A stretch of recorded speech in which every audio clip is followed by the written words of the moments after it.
Okay, my name is Dennis Gill with the Americans in Wartime Museum. Today's 25 August 2018, and I'm conducting an interview with Melyssa Webb.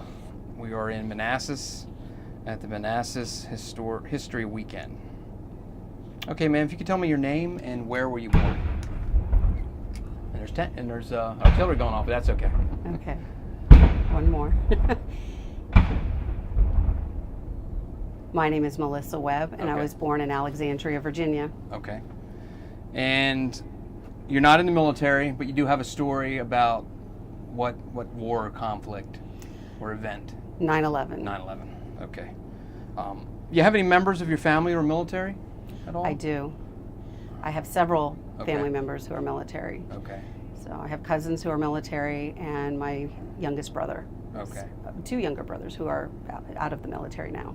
Okay. Any past members, father, grandfather, anything like that? Yes. My father was in World War I at the very end. He came in, he lied about his age. He was 16. Okay. And signed up for the war and got a desk job in Arlington, and the war ended 3 or 6 months later. But he still got a medal. Right. Okay. So September 11, 2001.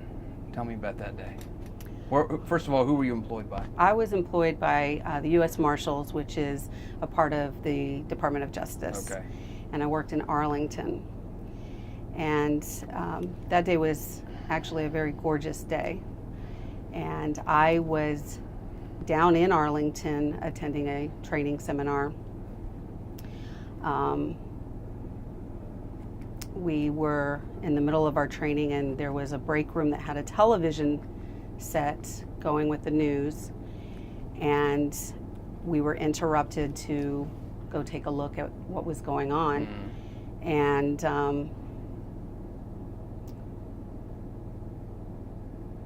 so while we were looking at that, we were, of course, horrified at the closeness of it, but what we were seeing was New York.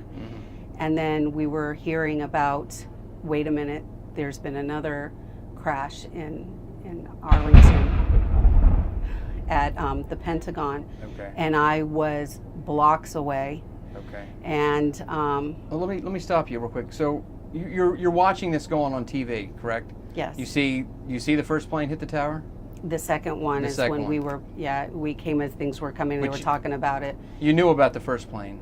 We'd heard about it, then we Okay. came to the television, and then we started seeing things that were coming on. And I can't really recall if it was a playback or they had live anything. I just remember there was a lot of confusion. And then we received word that the Pentagon had been hit. Okay. And I called my office because it was rather close. Right. Our offices were across the street from the Pentagon. And I said, do you want me to return? Because my position was in Office of Public Affairs, and they said, no, evacuate immediately, get as far away as you can from the city. And so I said, okay, but I had family in the city. My mother was working for a law firm across the street from the FBI building. Okay. And I called her and I said, Mom, you need to leave the city. They're going to shut down the bridges. And she said, no, it was just the Pentagon. I said, the Twin Towers. Yeah. I said, no, Mom, the Pentagon has been hit. And she kept wanting to argue. I said, Mother, no, you need to leave. In her office, she was the emergency coordinator, that when things happen, they clear the floors through to make sure all personnel are out. By the time she had cleared the building, the city was shut down. I'm sorry. And she was not able to get out. And my father was they were living in Alexandria at the time, near Mount Vernon. Right. And he was frantic because he couldn't get to her. And the cell phone services shut down. So nobody could hear from anybody. Well, that was her side. Meanwhile, my husband had been on his way to his office at Langley, but he had cut through Arlington down by my offices and had gone on this road that goes right around the Pentagon. Right. And he, unbeknownst to him, the plane that was going over him as he had just gone past by, right after he had passed and it was behind him, had gone into the Pentagon.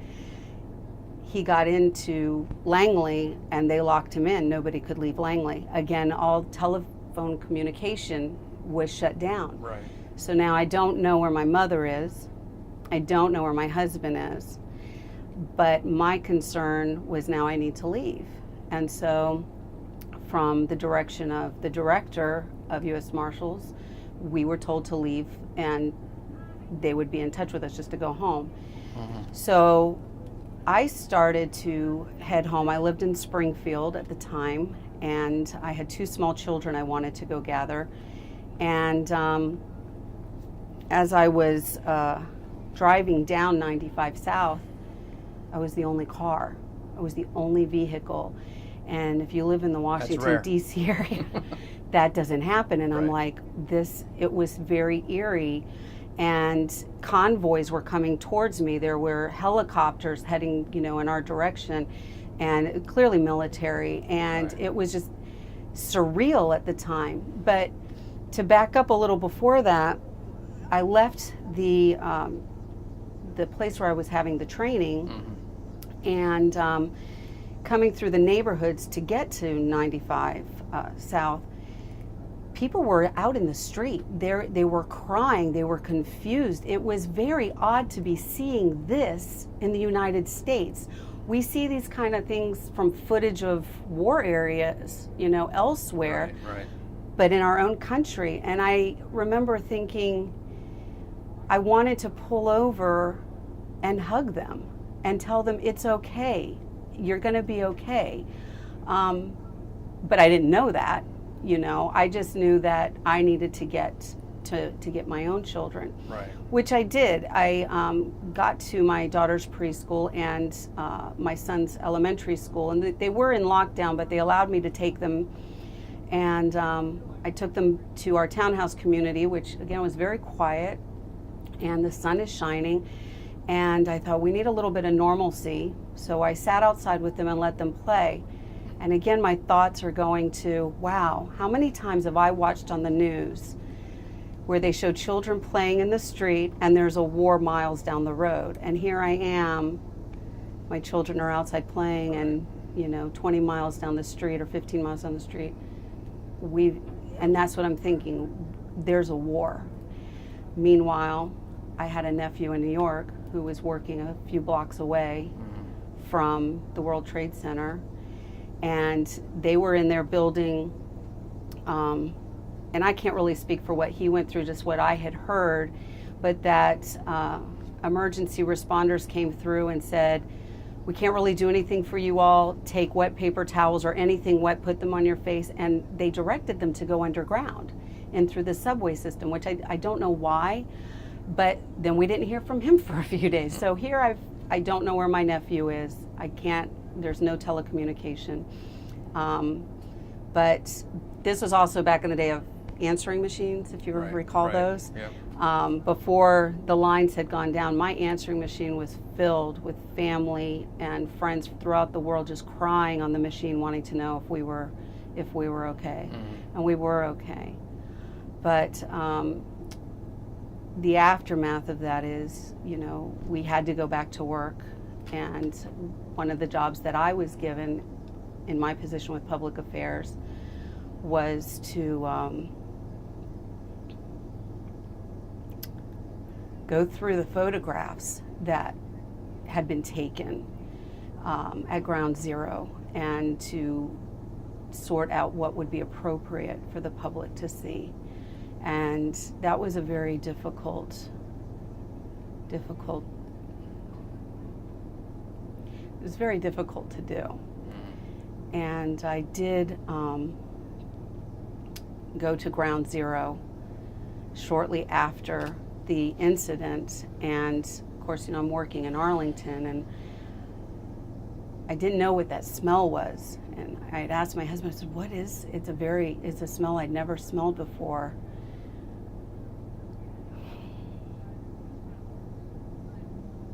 It was very hard to understand, very difficult to take in, knowing that these were the effects of the bodies. And as a result of the work I had, done, and then the visiting Ground Zero, it was several years. I think it was over 10 years before I could go back to that area and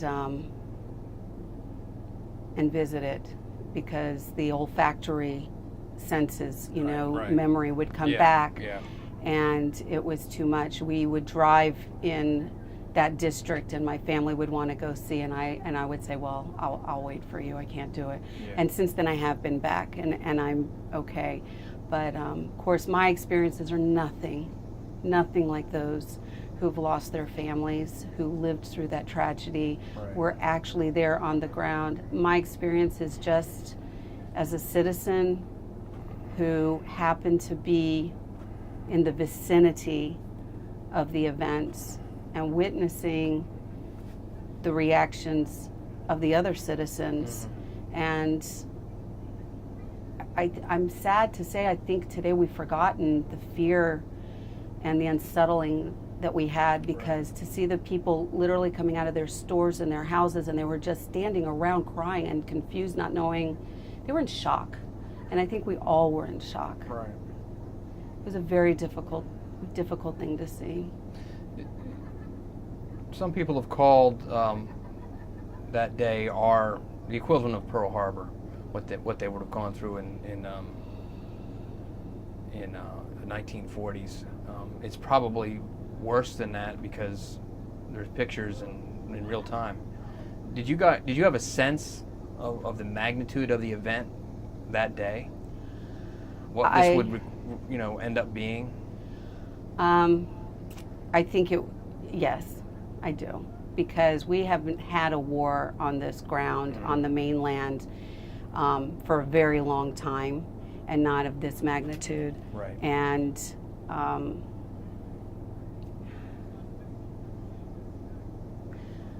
I was very pleased to see that the president at the time jumped to action immediately, and I think that gave America a lot of comfort to see the commander-in-chief there. And he went to ground zero, and he was helping out, and he was talking to the people and saying what was going to happen. Since then, though, sadly, I think we've forgotten. We've been caught up so much in the changes of security and in-house arguing, and in-house I mean citizens and politicians, of inconvenience, or what about this and that and the other, and not remembering that was a very scary day.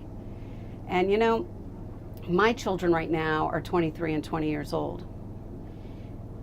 Technically, they lived during the time of 9/11, but to them, it's history. Just like I was their age when Vietnam happened. And when I was taught it in school, I was like, that's history. I didn't have any connection to that. And so, I don't know. It was a hard time. What's the one thing that you remember the most about that day, or the days immediately afterwards?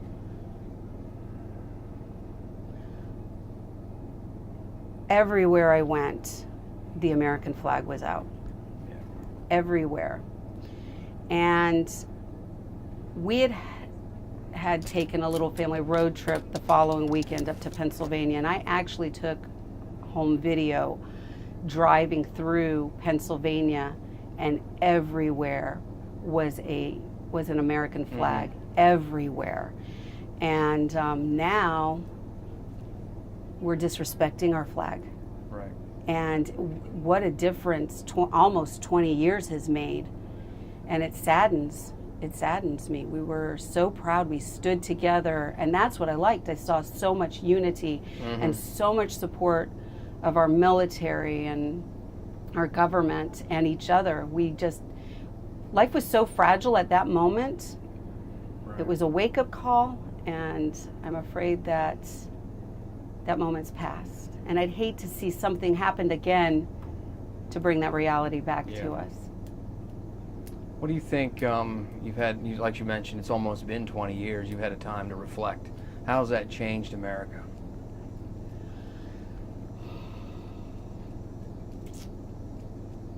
I have, like I said, I'm really sad that we have become a nation critical of itself Mm-hmm. and not standing proud of ourselves. Right. And I'm not talking so much on the political sense. I just see it all around. I have seen some, in the beginning, some fear of people not of our nationality. But I've also seen more acceptance and wanting to learn more about the differences of societies and who really our neighbor is, as opposed to what the media says, well, this is your enemy. Right. Like I said, we were living in Springfield at the time, and there was a Middle Eastern family living on our row of townhouses, and at the days following 9/11, they wouldn't come out of their house, and my husband went over there and said, you can come out of your house. Right. You are an American, and even if you weren't, you're still living here. This is your home. Please don't be afraid. Right. You know, so I think there was probably some trepidation on, you know, the part of immigrants at that time, you know, afraid that people were going to judge them all and assume that they were all terrorists. Right. And then there were people who were like, no, we don't see that. We know that people make choices, and those weren't your choices. Right. So I don't know. There's so much good that you can see in this country coming out of that, of people wanting to learn more about other nationalities. But the problem is, too, we've forgotten our own and tried to, you know, be ashamed of our country and our flag, and you know, right. and argue amongst ourselves about, you know, having the wait lines of, you know, the airport, and today you can bring chapstick and tomorrow you can't, you know, that type of a thing. You know what? At the end of the day, we just want our citizens and everybody who comes and goes out of our country safe. Right. And I do feel that we're probably safer now after 9/11 because we are alert. And I know that people argue that. They'll say, no, there's been bombings and this, that, and the other. There may have been those anyway, okay? But now we're on it. We're right there, and we know what to look for. So, how's it changed you?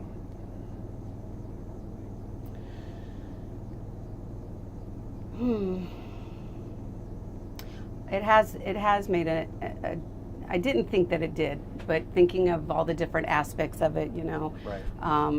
I'm not a person who likes war, but I do support our troops. I think we do need to keep our nation safe. But before 9/11, I readily got on a plane without even thinking about it. And now, it's not the flights that scare me, it's what could happen on the flight that scares me. And I've had to come to terms with that, you know. That's our life now. It's reality. That is our new reality. And I try not to allow myself to entertain those thoughts when they come up. I just let them go, because you can't live in fear. You need to live your life. And if that's the way you're going to go, then that's the way you're going to go. But that, I would say, is the biggest thing that has changed for me. Nothing else has. I'm still very patriotic to my country. I think we are a wonderful country that does care about its citizens, and not just our own country. We care about other countries as well. You know, we really do. So I think the only thing that really affected me was the flying. And we've had things happen with, you know, other stuff beyond 9/11. So it just sort of added to it. I think if that had been a one-time only thing, then I might have gotten past that. But, you know. One of the goals of this project is to preserve stories like yours, because we want people 25 or 30 or 50 or 100 years who you know, like you said, grew up after 9/11, to see these stories. What's a message that you would like to send somebody who might be watching this video sometime in the future? I would say study your history. We unfortunately are living in a time where we're sanitizing history and changing things around. And listen to the stories that your parents and grandparents tell you, especially if they were there, because you have an eyewitness account at that point. Other things that I would tell them is to love their neighbor and not make assumptions based on how they dress or how they look or what country they may have come from, or if they've been here but they're from the South, or they've been here and they're from the North. You know, we tend to label people and categorize them. And I would just say, you know, if this is 50 years from now, give everybody the benefit of the doubt. You know, love everybody, but also be aware of your surroundings. Don't be dumb. Right. You know, there's danger out there. You know, be alert. But the bottom line is, I think there's really good in everybody, and we shouldn't let these acts of terror define us and make us live a life of fear. We can't live like that, because that's not living at all. And that develops even more fears and then assumptions about other people. Right. And we can't live like that. Right. Well, on behalf of the Americans in Wartime Museum, I want to thank you for taking time to sit down and talk to us. Thank you. Everybody's story is important. It's important to preserve them, Yeah. so people can, see them in the future. Well, I appreciate Well, that. thank you very much. Thank you, sir. I appreciate you sitting down. Okay.